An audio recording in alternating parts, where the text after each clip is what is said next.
So good morning guys. और सबसे पहले आप सभी को wish you very happy Holi. तो आज की इस वीडियो में 7 मार्च के इंपॉर्टेंट करंट अफेयर्स को हम लोग कवर करेंगे और सारे इंपॉर्टेंट क्वेश्चन है। यूं समझो आज की इस वीडियो से आपके आने वाले एग्जाम में एक न एक प्रश्न जरूर फंसेगा। तो देखो हमारा पहला प्रश्न क्या है। इस प्रश्न में पूछ रहे हैं अभी हाल ही में भारत के नए महालेखा नियंत्रक, जिसे इंग्लिश में कहेंगे CGA यानी कि कंट्रोलर जनरल ऑफ अकाउंट्स, ये कौन बने हैं? तो आंसर होगा SS दुबे। तो SS दुबे वित्त मंत्रालय के 28वें, कौन से नंबर के 28वें CGA यानी कि कंट्रोलर जनरल ऑफ अकाउंट्स बने हैं। बात करें उन्होंने किनका स्थान लिया? भारती दास का, जो आपको याद हो तो पिछले साल ही 27वीं महालेखा नियंत्रक बनी थी। तो ये आपका इंपॉर्टेंट क्वेश्चन है। बाकी अगर गिरीश चंद्र मुर्मू की बात करें तो ये हमारे CAG हैं, कंट्रोलर एंड ऑडिटर जनरल, नियंत्रक व महालेखा परीक्षक। और आपको याद होगा अभी इनको इंटरनेशनल लेबर ऑर्गेनाइजेशन के बाहरी लेखा परीक्षक, एक्सटर्नल ऑडिटर के रूप में चुना था 2024 से लेकर 2027 तक के लिए। तो इनका नाम भी इंपॉर्टेंट है। अभी नीति आयोग के नए CEO कौन बने थे? BVR सुब्रमण्यम बने थे, इनका नाम भी इंपॉर्टेंट है। अभी भारत के नए ड्रग कंट्रोलर जनरल कौन बने? राजीव रघुवंशी बने। तो ये सारे नाम इंपॉर्टेंट है। और अगर आप में से कोई इस वीडियो को वेरी फर्स्ट टाइम देख रहे हैं तो आपको बता दूं, हमारी जो टॉपिक वाइज करंट अफेयर्स की सीरीज चलती है उसमें हम क्या करते हैं, monthly wise topic wise current affairs cover करते हैं। जैसे कि जनवरी निकला, फरवरी निकल गया, तो दोनों महीनों के अलग अलग हमने टॉपिक वाइज करंट अफेयर्स बना करके अपलोड किए हैं। जैसे कि जनवरी में हमने जो भी अपॉइंटमेंट से रिलेटेड क्वेश्चंस पढ़े हैं उनका एक सेपरेट वीडियो बना दिया, अवार्ड्स पढ़े हैं उनका एक अलग वीडियो बना दिया। तो अभी फरवरी के भी टॉपिक वाइज करंट अफेयर्स का जो वीडियो है वो अपलोड हो चुके हैं। प्लेलिस्ट में जाकर के चेक कर लीजिए और सारे क्विक रिवाइज कर लीजिए, सारे जितने भी अपॉइंटमेंट, जितने भी अवार्ड्स वगैरह हैं। और सेशन अच्छा लगता है प्लीज वीडियो को लाइक जरूर कीजिए और अपने दोस्तों के साथ में शेयर जरूर कीजिएगा। अभी बढ़ते हैं आगे। अगला प्रश्न देखिए, और ये मोस्ट इंपॉर्टेंट क्वेश्चन है कि अभी हाल ही में किसने 76वीं संतोष ट्रॉफी जीती है? तो आंसर होगा कर्नाटक ने। पहला प्रश्न तो यही बन जाएगा, संतोष ट्रॉफी का संबंध किस खेल से है? तो आंसर होगा फुटबॉल से। अभी इसका फाइनल कहां पे खेला गया था? सऊदी अरब में खेला गया था। सऊदी अरब की कैपिटल रियाद में किंग फहद इंटरनेशनल स्टेडियम में इसको जीता है कर्नाटक ने। बात करें उप विजेता कौन है या कर्नाटक ने किसको हराया? मेघालय को हराया। और आपको बता दूं कर्नाटक ने 54 सालों में 54 ईयर्स में पहली बार संतोष ट्रॉफी को जीता है और मेघालय की टीम पहली बार इस प्रतियोगिता के फाइनल में पहुंची है। तो पहले स्थान पे कर्नाटक, दूसरे पे मेघालय और तीसरे पे पंजाब रही। तो 1968-69 के बाद कर्नाटक की ये पहली ट्रॉफी है। वैसे इससे पहले वे मैसूर रियासत के रूप में 4 बार ट्रॉफी जीत चुका है। ये पॉइंट भी ध्यान रखना। हमने कहा संतोष ट्रॉफी संबंध फुटबॉल से है। इस बार इसका 76 नंबर का एडिशन है। कर्नाटक ने इसको जीता है मेघालय को हरा करके, तो इतना आप याद रखना। पिछले साल 75वीं संतोष ट्रॉफी किसने जीती थी? केरल ने जीती थी पश्चिम बंगाल को हरा करके, ये भी ध्यान रखना। अच्छा, इंपॉर्टेंट क्वेश्चन मार्क करना, ये प्रश्न मोस्ट इंपॉर्टेंट है, बार बार बोल रहा हूं। हम बढ़ते हैं आगे। चलिए फिर बताइए, अभी हाल में किसने 2023 के लिए PEN Nabokov lifetime achievement award जीता? तो आंसर होगा विनोद कुमार शुक्ला ने। तो छत्तीसगढ़ के वरिष्ठ लेखक और प्रख्यात हिंदी साहित्यकार हैं ये विनोद कुमार शुक्ला, जिन्होंने अंतर्राष्ट्रीय साहित्य में उपलब्धि के लिए ये पैन नाबोकोव पुरस्कार जीता है। और इस तरह से वे पहले भारतीय एशियाई मूल के लेखक हैं जिनको इस सर्वोच्च सम्मान से सम्मानित किया गया।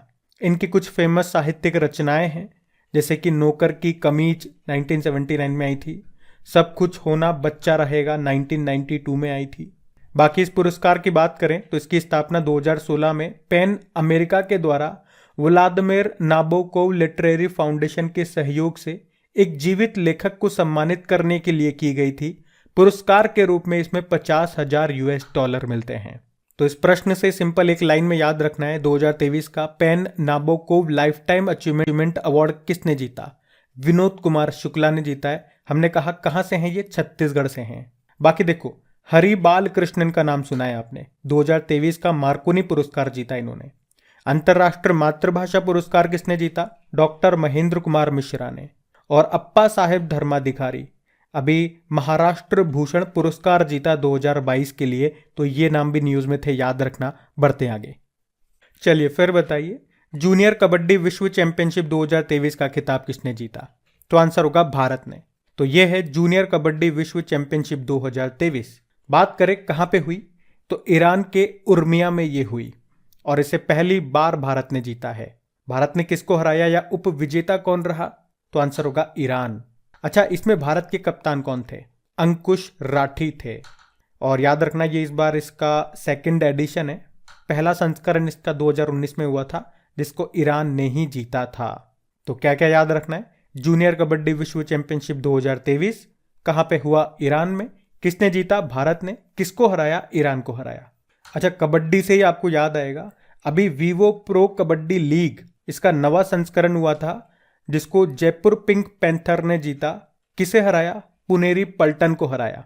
और कबड्डी से ही याद रखना 2025 में जो चौथा कबड्डी विश्व कप होगा वो इंग्लैंड में होगा और ये पहली बार है जब एशिया के बाहर ये कबड्डी विश्व कप होगा, तो ये पॉइंट भी याद रखना। बाकी आप जानते हो अभी women's T20 cricket world cup का आयोजन हुआ था साउथ अफ्रीका में, उसको ऑस्ट्रेलिया ने जीता साउथ अफ्रीका को हरा करके। और अभी under 19 women's T20 world cup का आयोजन हुआ था साउथ अफ्रीका में ही, पहली बार ये आयोजन हुआ था और इसको किसने जीता, भारत ने जीता था। चलो आप ये बताओ भारत ने किसको हराया था, मेरा प्रश्न है आपसे, भारत ने इसमें किसको हराया था। और अभी हॉकी मेंस वर्ल्ड कप 2023 का आयोजन हुआ था, उड़ीसा में हुआ था, ये 15वां एडिशन था इसका। इसको जर्मनी ने जीता बेल्जियम को हरा करके। तो ये भी सारे इंपॉर्टेंट पॉइंट्स हैं, इनको भी ध्यान रखना। और मैंने आपको बताया फरवरी महीने में जितने भी आपने स्पोर्ट्स से रिलेटेड क्वेश्चन बने थे उनका एक सेपरेट वीडियो बना करके मैंने अपलोड कर दिया है, वही टॉपिक वाइज करंट अफेयर जैसे हम बोलते हैं, प्लेलिस्ट में आपको मिल जाएंगे, जा करके जरूर देखना। मोस्ट इंपॉर्टेंट क्वेश्चन है और ज़्यादा लंबा भी वीडियो नहीं है। और पसंद आए तो लाइक और शेयर करना मत भूलना, ताकि आगे भी इस तरह के वीडियो बनाने का जो मेरा मोटिवेशन है वो बना रहे। कहीं मुझे लगे ना कि आप लोगों को पसंद नहीं आ रहे तो बनाना बंद कर दो, तो ऐसा फील मत होने देना। तो इसे लाइक और शेयर जरूर करना। अगला प्रश्न देखते हैं। चलिए फिर बताइए, अभी हाल ही में किसने 2022 का BBC Indian super women of the year award जीता, तो आंसर होगा मीराबाई चानू ने। मीराबाई चानू, इनका संबंध किस खेल से है, तो याद रखना ये एक वेटलिफ्टर हैं जिन्होंने 2022 का BBC Indian sports women of the year का अवार्ड जीता है। BBC के अनुसार मीराबाई चानू को पब्लिक वोटिंग के आधार पर विजेता घोषित किया गया। और आपको बता दूं वे लगातार दूसरी बार ये अवार्ड जीत रही है, यानी कि पिछला वाला भी इन्होंने ही जीता था। मीराबाई चानू वे ओलंपिक के इतिहास में सिल्वर मेडल जीतने वाली दुनिया की पहली भारतीय वेटलिफ्टर है। वैसे आपको बता दूं एक्स्ट्रा जानकारी में, ये पुरस्कार पहली बार 2020 में दिया गया था। तो 2020 में जो दिया गया था वो 2019 के लिए दिया गया था, किसे, PV सिंधु को, वो बैडमिंटन प्लेयर है।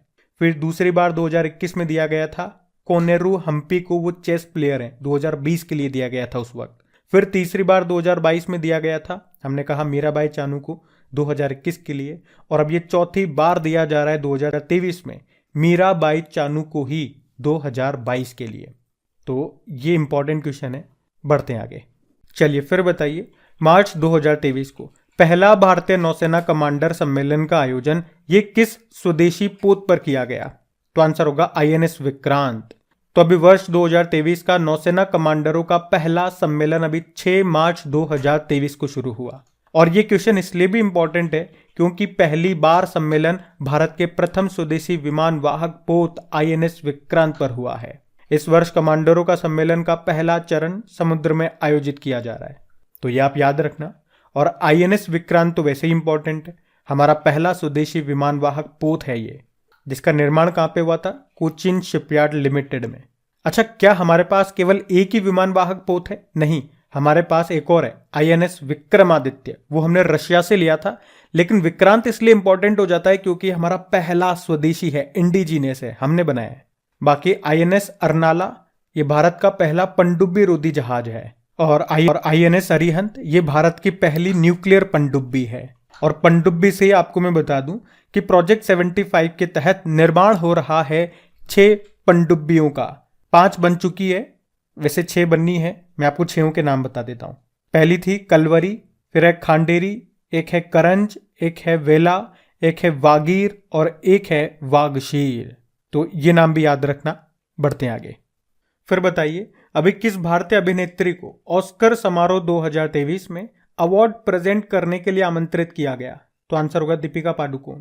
अच्छा, 2023 में ये कौन से नंबर के ऑस्कर अवार्ड्स हैं? 95th नंबर के, जिसमें पुरस्कार देने के लिए भारतीय अभिनेत्री दीपिका पादुकोण को आमंत्रित किया गया है।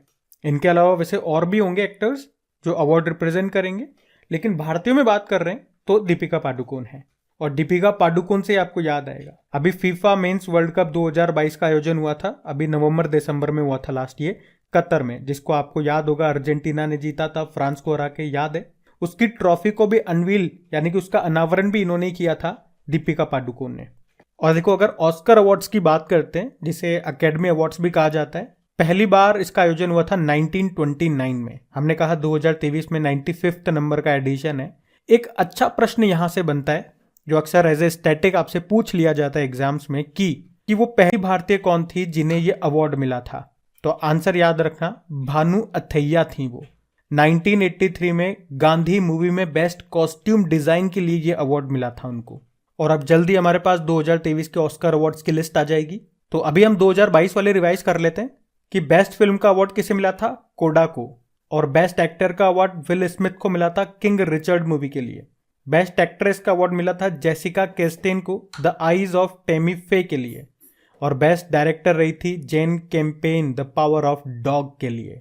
अच्छा, यहां से एक और इंपॉर्टेंट पॉइंट आपको रिवाइज कराता हूं। अभी जो बाफ्ता अवार्ड्स 2023 हुए थे वो 76th नंबर का संस्करण था। और देखो, 76th से ही आप लिंक करके याद रख लो कि इस साल जो संतोष ट्रॉफी हुई है वो भी उसका 76th नंबर का एडिशन है। कर्नाटक ने जीता है मेघालय को हरा करके। तो बाफ्ता अवार्ड्स की हम बात कर रहे हैं। इसमें बेस्ट फिल्म रही है all quite on the western front. Best actor हैं ऑस्टिन बटलर एल्विस मूवी के लिए। बेस्ट एक्ट्रेस हैं केट ब्लैंचेट तार मूवी के लिए। और बेस्ट डायरेक्टर है एडवर्ड बर्जर इसी मूवी के लिए, all quite on the western front. तो ध्यान रखना, ये पॉइंट्स बढ़ते आगे। चलिए फिर बताइए, अभी हाल ही में प्रामेरिका लाइफ इंश्योरेंस के एमडी सीईओ कौन बने? तो आंसर होगा पंकज गुप्ता। तो अभी प्रामेरिका लाइफ इंश्योरेंस लिमिटेड ने पंकज गुप्ता को एमडी सीईओ के रूप में नियुक्त किया है। वे किनका स्थान लेंगे? कल्पना संपत की जगह लेंगे। बाकी शैलेश पाठक ये फिक्की के महासचिव सेक्रेटरी जनरल बने थे अभी। Sushmita Shukla federal reserve bank की पहली उपाध्यक्ष बनी। और शुक्ला जी से ही याद आएगा, रश्मि शुक्ला का नाम सशस्त्र सीमा बल की डायरेक्टर जनरल बनी है। तो नाम इंपॉर्टेंट है, ये ध्यान रखना। बढ़ते आगे। चलिए फिर बताइए, हाल ही में किसे 2022 का BBC Indian para sports women of the year का विजेता चुना गया? तो आंसर होगा भाविना बेन पटेल को। तो टोक्यो पैरालंपिक 2020 के रजत पदक विजेता हैं भाविना बेन पटेल, जिनको BBC Indian para sports women of the year 2022 का विजेता चुना गया। याद रखना, उनका संबंध किस खेल से है। कई बार डायरेक्ट मान लो ये प्रश्न नहीं उठ के आया, इसी में से प्रश्न निकाल के एक और प्रश्न पूछ लिया कि बताओ ए भाई, भाविना बेन पटेल का संबंध किस खेल से है? तो आंसर करना टेबल टेनिस से। और टेबल टेनिस से एक प्रश्न मैं आपसे जरूर पूछूंगा, छोड़ूंगा नहीं मैं आपको, कि 2022 का मेजर ध्यानचंद खेल रत्न पुरस्कार किसने जीता था? इसका उत्तर दो कमेंट बॉक्स में आता है तो। अच्छा, इनके अलावा अभी कॉमनवेल्थ गेम्स 2022 में बॉक्सिंग में भारत के लिए पहला गोल्ड मेडल जीतने वाली नीतू घनघस को BBC emerging Indian sports women of the year 2022 का विजेता चुना गया है। ये पॉइंट भी ध्यान रखना। और देखो, पैरा एथलीट से 2-3 नाम मैं आपको रिवाइज कर रहा हूं। तो एक तो देवेंद्र झाझरिया का नाम याद रखना, पैरा जेवलिन थ्रोवर हैं ये, जेवलिन थ्रोवर यानी कि भाला फेंक। और वे पहले भारतीय हैं जिन्होंने पैरालंपिक्स में 2 बार गोल्ड जीता है। और अभी 2022 में पद्म भूषण भी उनको मिला था। और इस तरह से पद्म भूषण अवार्ड पाने वाले वो पहले पैरा एथलीट भी हैं। अवनी लखेरा आप जानते हैं, पैरा शूटर हैं ये। अभी जो टोक्यो ओलंपिक हुए थे उसमें गोल्ड जीता था। और इस तरह से पैरालंपिक में गोल्ड जीतने वाली पहली भारतीय महिला बनी थी ये। तो नाम इंपॉर्टेंट है, ये ध्यान रखना। अच्छा, अब हम कल के करंट अफेयर्स का क्विक रिवीजन करेंगे। चलिए बताइए। तो इसमें पहला प्रश्न आपसे पूछा था कि पारंपरिक चिकित्सा पर शंघाई कोऑपरेशन ऑर्गेनाइजेशन के पहले अंतरराष्ट्रीय सम्मेलन और एक्सपो का आयोजन ये कहाँ किया गया? गुवाहाटी में। अगला प्रश्न है, भारतीय पुरातत्व सर्वेक्षण के द्वारा 1300 वर्ष पुराना बौद्ध स्तूप ये कहाँ पे खोजा गया? उड़ीसा में। चलिए फिर बताइए, मुंबई का प्रसिद्ध वड़ा पाव ये दुनिया के सर्वश्रेष्ठ सैंडविच की सूची में कौन से स्थान पर रहा? 13वें स्थान पे। अगला प्रश्न है, त्रिपुरा के मुख्यमंत्री ने अपना त्याग पत्र राज्यपाल को सौंप दिया, उनका नाम है माणिक साह। फिर अगला प्रश्न है, आंध्र प्रदेश में कौन सी शताब्दी के मंदिर की खोज हुई? 13वीं शताब्दी। अगला प्रश्न है, किस राज्य ने अपना पहला मदर मिल्क बैंक स्थापित करने की घोषणा की? उत्तराखंड। अगला प्रश्न है, अभी केंद्रीय मंत्री अनुराग ठाकुर ने कहां से युवा उत्सव इंडिया @2047 को शुरू किया? रोपड़, पंजाब के रोपड़ से। अगला प्रश्न है, अभी ऐश्वर्या बाबू पर डोपिंग को लेकर के 4 साल का प्रतिबंध लगा दिया गया, उनका संबंध किस खेल से है? Triple jump. अगला प्रश्न है, भारत के स्वास्थ्य मंत्रालय को कौन सा पुरस्कार मिला? पोर्टर पुरस्कार। फिर अगला प्रश्न है, अभी क्वाड विदेश मंत्रियों की बैठक की मेजबानी किस देश के द्वारा की गई? भारत आंसर होगा। अब आपको बताएं, हम 2022 के या यूं कहूं कि लास्ट 6th मंथ के टॉप 10 इंपॉर्टेंट क्वेश्चंस का हम क्विक रिवीजन करते हैं और उसके बाद आपका टेस्ट लिया जाता है। और टेस्ट किस चीज का होता है? वो अभी हाल ही में जो एग्जाम्स हुए हैं उसमें जो स्टैटिक और जो साइंस के प्रश्न आए उसको हम यहाँ पे करते हैं। 5 स्टैटिक होते हैं और 5 साइंस के प्रश्न, यानी कि आप कह सकते हो टॉप 10 क्वेश्चंस होते हैं। लेकिन आज टाइम की कमी के कारण मैं क्वेश्चन सेलेक्ट नहीं कर पाया, मेरे पास क्वेश्चंस नहीं है और पीपीटी तैयार नहीं है, तो आज हमारा सेशन यहीं पे एंड करते हैं। और सबसे इंपॉर्टेंट बात, देखो मुझे ऐसा लगता है हमने जो ये लास्ट में ये previous year questions 10 questions add किए हैं या 2022 के टॉप 10 इंपॉर्टेंट क्वेश्चंस का मैं आपको क्विक रिवीजन करा रहा हूँ, शायद ये ज़्यादा लोगों को पसंद नहीं आ रहा है क्योंकि इसको यहाँ पे ऐड करने से वीडियो लंबा हो जाता है। और मैं ऐसा किस बेसिस पे कह रहा हूँ? इसके 2 कारण हैं। एक तो हमारे वीडियोस के जो व्यूज़ काउंट है वो बढ़ने की जगह क्या हो रहे हैं, गिरते जा रहे हैं। पहले आप देखोगे 24 घंटे में जो एक वीडियो पे व्यूज़ हैं वो 12,000 13,000 के आसपास पहुंच जाते थे, लेकिन आजकल वो 10,000 के आसपास भी नहीं पहुंच पा रहे हैं, 8-9 पे अटक गए। तो व्यूज़ गिरने का मतलब क्या हो गया? जो हमने इसमें चेंजेस किए हैं वो स्टूडेंट्स को पसंद नहीं आए।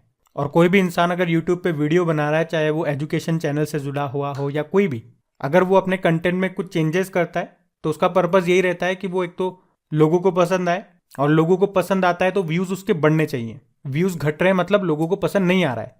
और काफ़ी स्टूडेंट्स के मैसेजेस भी मेरे पास आते हैं कि ये ऐड करने से वीडियो लॉन्ग हो रहा है, लॉन्ग हो रहा है, लॉन्ग हो रहा है, लेकिन उनकी बात पे मैं इतना ध्यान नहीं देता। मैंने कहा लॉन्ग हो रहा है, अगर आपको करंट अफेयर्स तक देखना है तो वो तो 17-18 मिनट का है, वहां तक देख करके आप आगे मत देखो। मैं उनको इस तरह का मैसेज कर देता हूँ, आप मत देखो ना वो प्रीवियस ईयर क्वेश्चन वाले जो हमारा रिविजन करा रहे हैं, कुछ भी जो लास्ट में करा रहे हैं, करंट अफेयर्स देखो और खत्म करो, 17-18 मिनट में फ्री हो जाओ। लेकिन व्यूज काउंट गिरने का मतलब ये हो गया, अगर कोई नया स्टूडेंट्स पहली बार इस वीडियो को देखता है तो वो देखता है कि 25 मिनट का वीडियो है, तो वो उसे स्किप कर देता है, दूसरा वीडियो देख लेता है।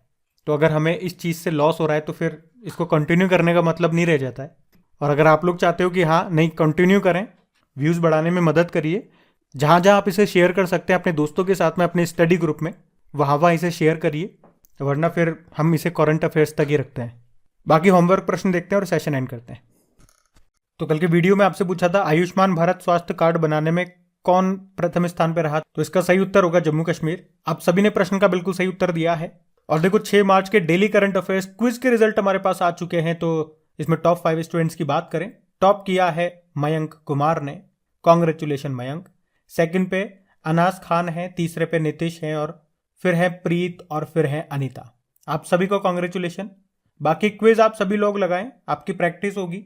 क्विज का मिलेगी क्रिक एग्जाम एप्लीकेशन पे, जिसका लिंक आपको नीचे डिस्क्रिप्शन बॉक्स में मिल जाएगा, वहीं पे इनकी पीडीएफ भी आपको मिल जाएगी। टेलीग्राम का लिंक भी नीचे डिस्क्रिप्शन बॉक्स में है। और आज के वीडियो के लाइक्स का टारगेट मत भूलिएगा, 5000 लाइक्स। Thank you.